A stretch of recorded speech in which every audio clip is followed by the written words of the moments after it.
Your breakthrough innovation could be hiding in plain sight. As an innovation expert, Vijay Govindarajan has studied how innovation works in some of the most well-respected institutions in the world.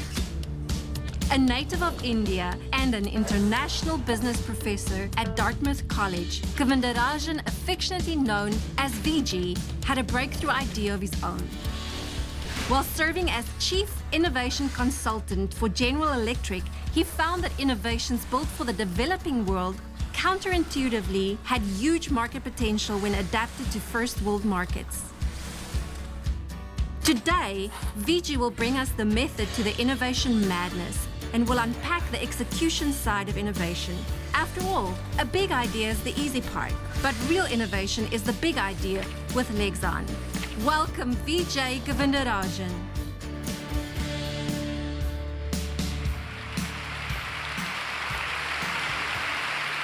Well, VG, I have been so looking forward to you coming to be a part of the summit ever since you said yes, and then after we spent all that time at Dartmouth College talking about this. This is such a relevant subject matter, innovation. We just saw Exhibit A on innovation, but now we get a chance to talk to someone who's spent their entire career thinking about this subject matter. So one of the things, let's jump right into the subject matter here. You have a belief that says ongoing operations are at odds with innovation. In fact, they're always at conflict. Why is this the case? And give us your three-box framework that will help us understand this a little bit better. You see, in my way of thinking, strategy is not about celebrating the past. It's not about celebrating the present. It's all about leadership in the future. And one thing we know, if strategy is about leadership in the future, the world keeps changing in the future. Therefore, if you want to be a leader in the future, you have to adapt to change. And another word for adapting to change is innovation. Therefore, I say strategy is innovation. And therefore, I always ask leaders, whether you are a leader of a church, or a president of a university, or a CEO of a large company like General Electric, think about all the projects you're executing today inside your organization and put them in three boxes. How many of the projects you're executing today will be in box one, which is all about managing the present, improving the efficiency of your current business models, which is all about operational excellence, Six Sigma, it's all about efficiency. How many of the projects you're executing today will be in box two, which is about selectively forget the past? And how many of the projects you're executing today will be in box three, which is about create the future? Manage the present, box one, selectively abandon the past, box two, and create the future, box three. And what I find working with organizations is they over-focus on box one, and they think they're doing strategy. And as I mentioned to you a few minutes ago, Jim, strategy has nothing to do with the past. It's got nothing to do with the present. It's got nothing to do with box one. It's all about box two and box three. Another word for box one is competition for the present. Another word for box two, box three is competition for the future. Competition for the present is all about efficiency. And competition for the future is all about innovation. And both are extremely important. Therefore, strategy to me is how do you create the future while managing the present? How do you simultaneously do innovation and efficiency? Well, all of us feel like we need to do innovation. I mean, we just feel it intrinsically as leaders, but why is it so difficult? You see, perhaps a metaphor might help us. Think about the gold medal winners in high jump in Olympics. You know, Olympics started in 1896, so we got about 100 years of data here. When you plot the 100 years of data of gold medal winners in high jump in Olympics, what you immediately see is there have been 4 fundamental innovations in the business model in the high jump industry. That is the reason why high jumpers could do things today that they cannot do in 1896. The very first high jump style was scissors. And if all that we have done so far is continuously improve the performance of scissors, we cannot achieve what we are achieving today. For instance, in 1896, when scissors was invented as the style in high jump, which is nothing but a hurdling motion, the best high jumpers could do was 4 feet 2 inches. Today, high jumpers go well beyond 9 feet. That is not possible with scissors because scissors is a hurdling motion. If you use a hurdling motion, the center of gravity will define how high you can lift your body. There is only so much Six Sigma you can do. So if you want to beat the center of gravity, you have to change fundamentally the business model. That's what somebody did and came up with a Western roll. And you see a picture of the Western roll here. If you don't understand that picture, what happens in the Western roll is you run up to the pole, you kick off of your right foot, you clear the bar, but unlike scissors, you land on your right foot. So if you're going to kick off of your right foot and land on your right foot, that means your back is to the pole. And that was in vogue for about 25 years until someone invented the Eastern roll, which came to be called the straddle. And straddle was in vogue for about 25 years until someone came up with Fosbury flop. And when you see the picture of Fosbury flop, it's a completely different way to do high jump because you're running up to the pole, launching yourself, twisting your body, and then head is the first thing that clears the bar. In fact, we were told in high jump, leg must clear the bar first. For 100 years we did it. Fosbury flop completely innovated the high jump style. This is the central challenge, Jim. We have to improve the efficiency of our scissors today, but also we need to do some experiments today to transform the scissors into a Fosbury flop. Let's talk about let's get a deeper layer down in terms of the conflict between the scissors and the Fosbury flop, ongoing operations and thinking about the future. You really talk about how these things are at odds. It's almost like the innovation is a virus to ongoing operations. So question is, I think normal thinking would just say, well, let's just embed innovation in our ongoing operations and we'll end up with the Fosbury flop. You take a different stance on that. You see, when you are outstanding in scissors, what happens is a dominant logic develops inside the organization. And by dominant logic, what I mean is the kind of people you recruit, the kind of processes you have, the kind of performance measures you have, the kind of organization you have. That's what I mean by dominant logic. And dominant logic is a double-edged sword. Dominant logic is extremely useful in continued execution of your scissors.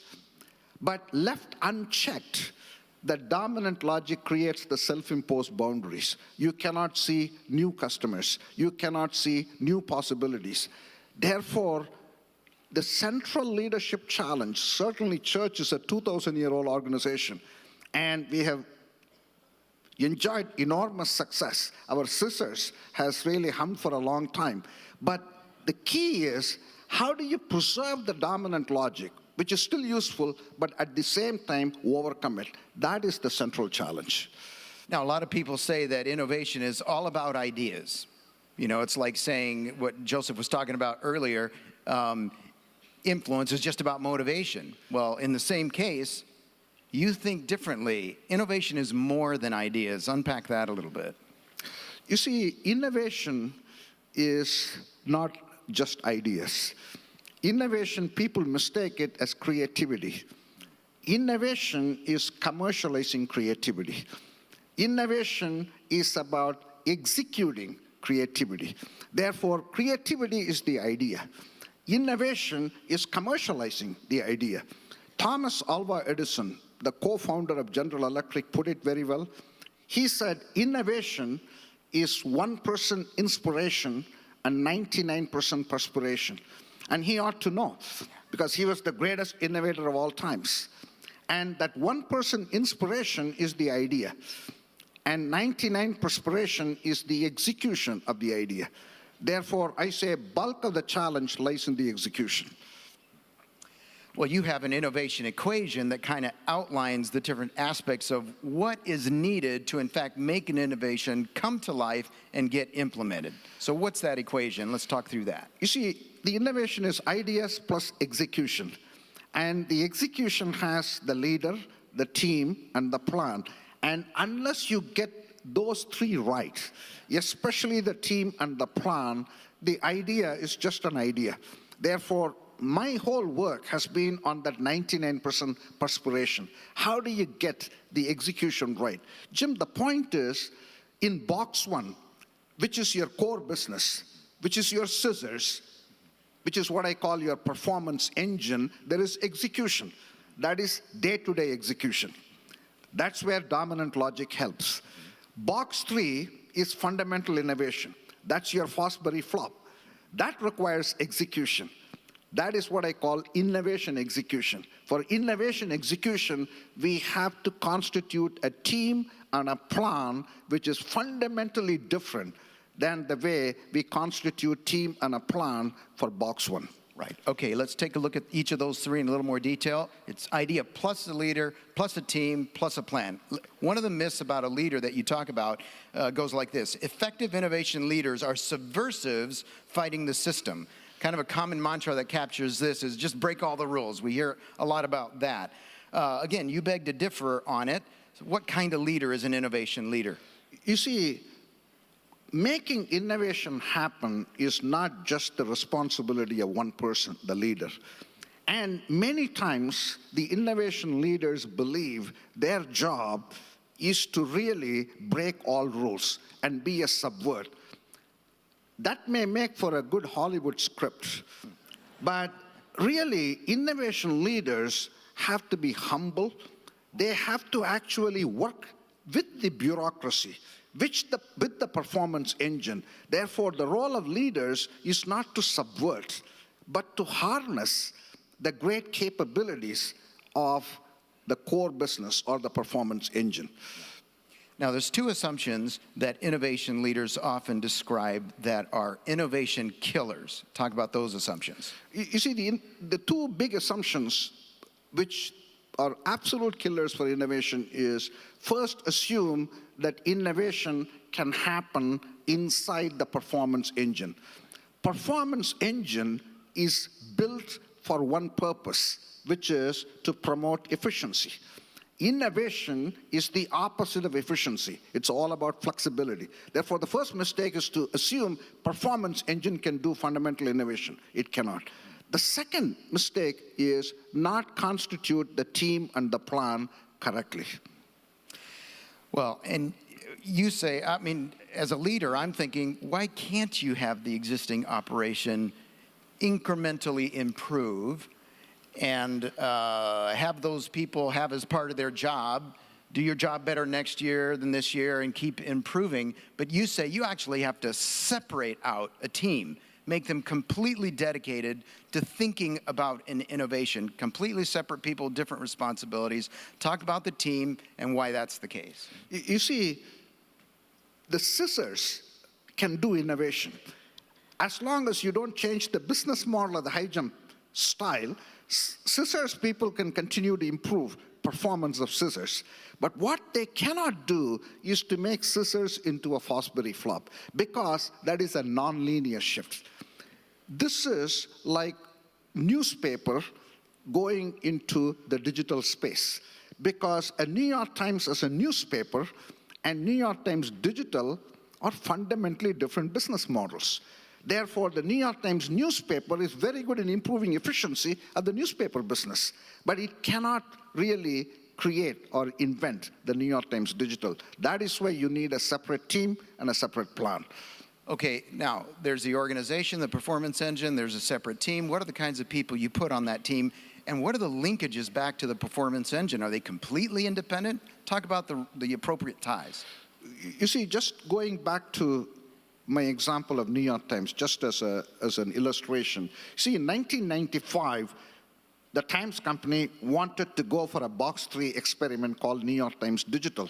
If you stop to think about it for a moment, New York Times Digital is not a newspaper company on a technology platform. It is a technology play. Whereas newspaper is a newspaper. Therefore, you need to create a distinct team. If you want New York Times Digital to happen, you have to create a distinct team, which is distinct and separate from the performance engine. What does it mean? It means you can recruit the right capabilities, You don't need to recruit the same type of people who join the newspaper industry. You can have different processes. You can have different metrics. You can have different culture. Almost assume you are a Silicon Valley startup. If you're a Silicon Valley startup and want to create an online business, how would you set up that organization? That's what I mean by set up a dedicated team which is distinct. However, that dedicated team has to be linked to the performance engine, because there are some performance engine assets that can be leveraged for the benefit of this dedicated team. Again, going back to the New York Times example, there is content from New York Times that can be used on the web. Not just today's content, think about 100 years of digital archives. A Silicon Valley startup cannot ever imagine having that wealth of content. So you have to link this dedicated team to the performance engine, and that is going to create all kinds of conflicts. Because after all, the dedicated team is a new logic. Performance engine has a dominant logic. And you are asking the new logic to interact with the dominant logic. It's going to produce all kinds of conflicts. Managing that conflict is what determines whether there is a healthy partnership or not. Do you have any shared staff at all with that dedicated team and the performance engine? In fact, you have to have the shared staff, because after all, the performance engine assets, at least some parts of its assets, are useful for this breakthrough innovation. Because remember, my three-box thinking, box 2 is about selective forgetting. That means there are some assets of the performance engine that can go to benefit the box 3 business. And therefore, that is where the shared staff comes. There has got to be some sharing between your core business, performance engine, and this new dedicated team. Who's paying for all the cost of this innovation at this point? You see, this is one of the most important things companies forget, is when you start a box 3 experiment, the cash is coming from the performance engine. Therefore, performance engine is a good thing. It's not a bad thing. Scissors is a good thing. Dominant logic is a very good thing, because that is what is generating the resources you can invest in the future. Similarly, the box 3 experiment, even though it is losing money today, it is extremely important to create the future. See, Jim, my point is, box 3 creating the future essentially says future is now. Future is not about what an organization does in the future. Therefore, any organization, you have to protect your performance engine today, but at the same time plant some seeds. And hopefully one of those seeds will grow into a tree and give you fruits 5 years from now. But if you want a tree 5 years from now, the job starts today. Job doesn't start 5 years today. That is the essence of having a performance engine and a dedicated team today, so that we can make money today, but also create an exciting future tomorrow. Now, there's a mistake that often leaders make in selecting people for that dedicated team. What are some biases that we should have in selecting the right people to be on that dedicated team? You see, the most important thing to remember, the dedicated team is created for a different purpose. It is created for a purpose for fundamental innovation. The performance engine is about your core business. Therefore, be prepared and be courageous to recruit people from the outside if it is needed, because you're building new capabilities. You are breaking the sacred cows. You are selectively forgetting some of the dominant logic. Therefore, do not simply transfer everybody from your performance engine onto this dedicated team. Then you will struggle in the forgetting challenge. Therefore, be bold in how you select people, what kinds of processes you have, what kinds of performance metric you have. Be as distinct and separate for the task at hand. Now, there are a lot of examples of independent teams that get set up and they get going, and then they run into a thing that you called organizational memory. Talk about that. You see, when you set up a team, the team, if it is constituted correctly, it can help to fight organizational memory, because the team is almost like a Silicon Valley startup. You've got a team there which can work on the box 3. However, the team should not be isolated from your core business. Therefore, it is going to interact with your organizational memory because it has got to borrow some critical assets. And now you're creating a conflict between this new logic and your organizational memory. Conflicts are not bad in organizations. Conflicts are healthy, provided you know how to manage them. Therefore, you manage them productively, then you are able to harness the best of your current business for the benefit of your future. Let's talk about that last piece, plan. There's a myth that goes like this that you talk about. Innovation is unmanageable chaos. And then you go on to say that because ongoing operations are repeatable and innovations are non-routine, you got to think differently about organizing. And then because ongoing operations are predictable, while innovations are uncertain, you got to think differently about planning. And so you talk about zero-based planning. We know about zero-based budgeting. Talk to us about zero-based planning and organizing. You see, let's just step back for a moment. The planning is really connected to what is the real challenge in box one. You see, box one is your current business. In your current business, you are responding to what I call clear signals or linear changes in the industry or in your environment. Box three, which is your future, which is the Fosbury flop, box three is always in response to what I call weak signals, non-linear shifts. Because a box three is a bet on the future.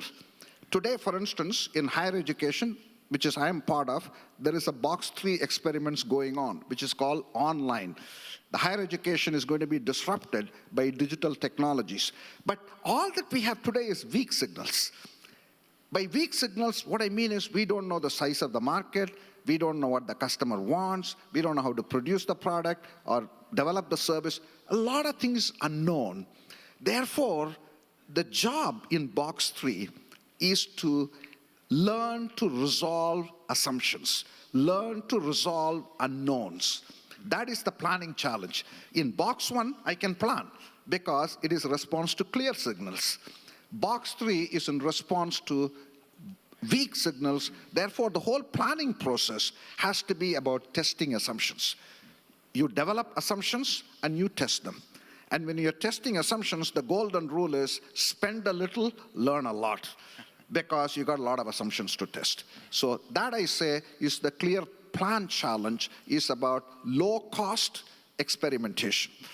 Okay, so if I get it right, you have the performance engine that's paying for all the bills today. You set up an independent team, and they're doing all this learning, and they're not making any money at all. How do you track and judge and evaluate whether or not that innovation is working, and you should keep investing in it, or you should pull the plug? You see, the key is this. The performance engine, you can evaluate them on short-term financial results if you're a business organization. Because a performance engine, the system is a known system. You're just optimizing that system. Box three is an experiment. You cannot evaluate the box three if you're a business organization based on short-term financial results, because it is really a bet for the future. That does not mean a box three, you let them off the hook. There can be a very strong discipline to evaluate them. It should be evaluation based on their ability to learn. What I mean by that is, can you set up your hypothesis or your assumptions? Can you set up low-cost experiments to test those hypotheses, convert assumptions into knowledge? Therefore, the way you evaluate the performance of a leader of the innovation experiment is their ability to conduct low-cost experiments and continuously learn. Therefore, we can have a very rigorous methodology to do that as well. Okay, you talk about reverse innovation, and you even wrote, your latest book is called Reverse Innovation. What's reverse innovation? How can it impact our organizations? You see, to me, I contend reverse innovation is going to be perhaps the single biggest opportunity for organizations in the next several decades. What this is reverse innovation is an example of a box three innovation. You see, historically, multinationals innovated in a rich country like the US. and sold those products in a poor country like India.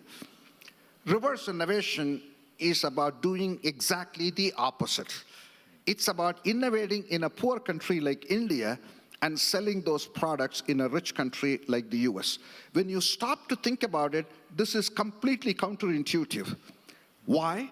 Because it is perfectly logical to see why a poor man would want a rich man's product. Rich man is driving a car, poor man wants a car. But it is not that logical to see why a rich man would want a poor man's product. As an example, as to why reverse innovation holds such a key for future is think about healthcare in this country.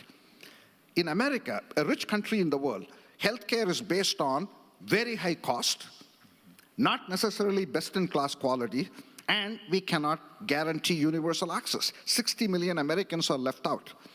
In my research, Jim, I have found there are over 100 experiments going on in poor countries, which are based on ultra-low-cost healthcare, world-class quality healthcare, and universal access. Wouldn't the rich people not be interested in learning about this? This is the way I would put it. This is the way I would put it.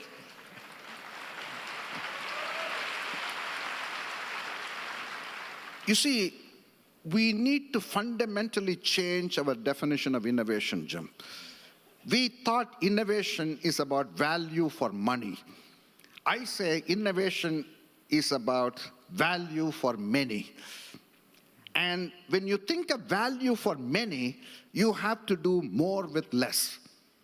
You have to do a lot more with a lot less for a lot of people. There is a cardiac hospital in Bangalore, India, which does open heart surgery for $2,000.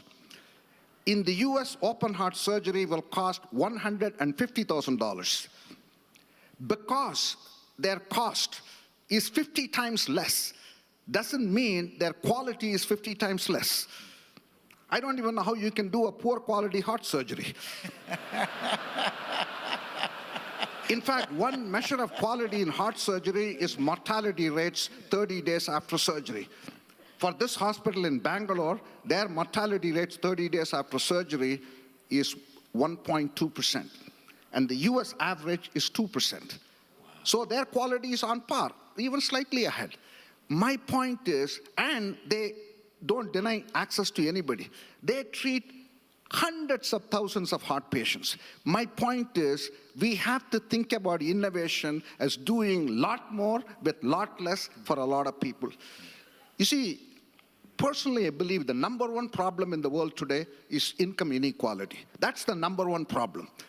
The disparity in income between the rich and the poor has reached enormously alarming proportions. We, great corporations in this country and elsewhere, we use our technology to produce products for the rich. I challenge corporations. Why don't you use your great technologies and great capabilities to produce products for the poor, thereby close the income inequality? And I say reducing income inequality has to be the highest form of human achievement, and that is the essence of reverse innovation. Wow, thanks so much. One final question.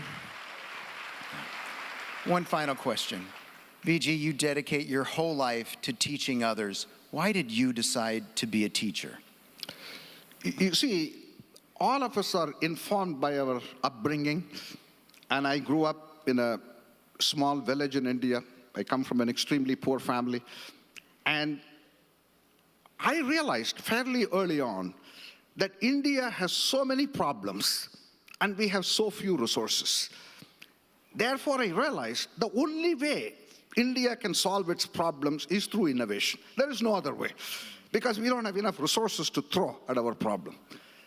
Therefore, when I came into this country, I dedicated my life to do research and understand the secret sauce behind innovation.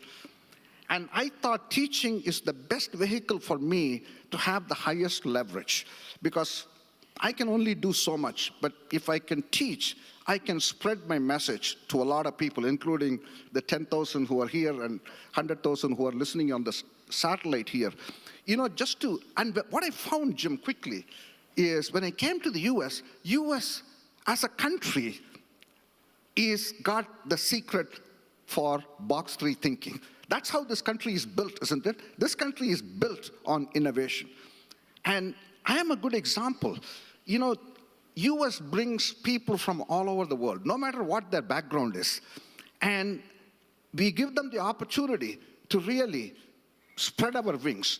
You know, I still remember, I came into this country in the late 70s. I had $11 in my pocket. Maybe my parents' life savings, they gave it to me. And I took a flight from India to the US. It was not a non-stop flight, it stopped in London. And I saw Cadbury's milk chocolate. You know, I have never had milk chocolate in my life. So I was tempted. But it costed $6. So I was wondering, should I spend $6 out of my $11 to buy this bar of chocolate? Then I told myself, if I landed in Boston with $5 or $11, what difference does it make?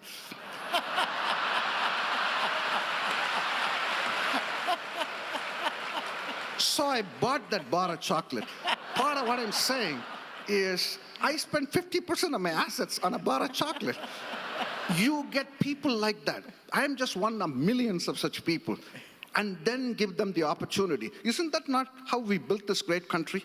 I still remember, Jim,